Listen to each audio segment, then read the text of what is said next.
Sir சொல்லுங்கள் கண்ணன். தம்பி ஒருத்தர் பிகாம் ஜெனரல் முடிச்சுட்டு வேலைமா இருக்கார் சார். ரொம்ப புவர் ஃபேமிலி சார். நீங்கள் பார்த்து கொஞ்சம் சப்போர்ட் பண்ணி அவங்க ஃபேமிலிக்கு ஹெல்ப்ஃபுல்லாக இருக்கும் சார். அவர் நம்பர் சொல்லுங்கள். 63831505. அவர் பேர் என்ன?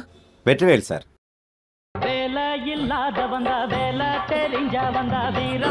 ஹலோ ஹலோ சார், வெற்றிங்களா? ஆமாம் வெற்றி தான். நாங்கள் என்சிஎஸ் கம்பெனிலேருந்து கால் பண்ணுறோம். நீங்கள் ஒரு ஜாப்க்கு செலக்ட் ஆகிருக்கீங்க. உங்களுக்கு ஓகேவா? ஓகே தான் சார். சார் ஜாப் டைமிங் மட்டும் சொல்ல முடியுமா சார்? மார்னிங் 8 to ஈவினிங் 8 வரைக்கும் சார். சார் நான் மார்னிங் வேக்கப் ஆகிறது 11:30 தான் சார்.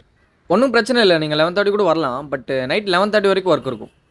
சார் நைட் 9 மணிக்கு மேலே முடிச்சிருந்தாலே எங்கள் அப்பா திட்டுவார் சார். சார் ஒர்க்கு வாரத்தில் 7 நாளுமே இருக்குமா சார்? இல்லை 6 days தான் ஒர்க் இருக்கும். சண்டே லீவா சார்? இல்லை, சண்டே கம்பல்சரி ஒர்க் இருக்கும். நீங்கள் மற்ற 6 days நீங்கள் லீவ் எடுத்துக்கலாம்.